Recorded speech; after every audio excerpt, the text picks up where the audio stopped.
మహారాష్ట్ర యావత్మాల్ జిల్లా ఉసాద్ తాలూకా కుర్షి అనే ఊళ్ళో ఉంటాడట ఈ రైతు. పేరు కేశవ్ షిండే.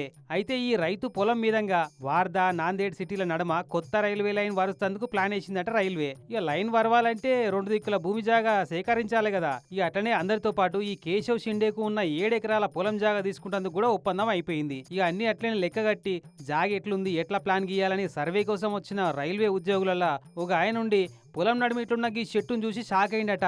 ఎందుకంటే ఇది అసంటి చెట్టు కాదు, మరి ఎర్రచందనం చెట్టు అట. అదే మన పుష్ప సినిమాల స్మగ్లింగ్ చేసే రక్తచందనం చెట్టు అన్నట్టు.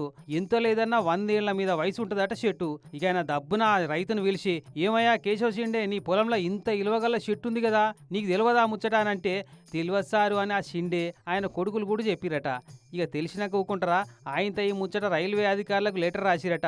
సారు, మీరు మా పొలంలో ఉన్న మామిడి చెట్లకు, యాప చెట్లకు పాయమలు కట్టించురు బాగానే ఉంది, కానీ పొలంలో ఉన్న ఈ ఎర్రచందనం చెట్టుకు పైసలు కట్టియాలి కదా అని. అయితే రైల్వే అధికారులు రెస్పాండ్ కాలేదట. ఇక ఇట్లా కాదని అక్కడ జిల్లా కలెక్టర్కి చెప్పిడట. ఈ కేసు మా పరిధిలోకి రాదయ్యా అని కలెక్టర్ సారంటే, ఇక ఆడికెళ్ళి చక్కగా మహారాష్ట్ర హైకోర్టులో కేసేస్తే పెద్ద కోర్టోలుండి ఆ చెట్టు ఇలువెంతు లెక్కేసేదాకా రైతు కేశవ్ షిండే కుటుంబం పేరు మీద ₹1,00,00,000 డిపాజిట్ చేయాలి, అలాకెళ్ళి 50 లక్షల రూపాయలు వాడుకునే పర్మిషన్ కూడా ఇవ్వాలని ఆర్డర్ వేసిరట. స్మత్ అంటే వీళ్ళదేపో.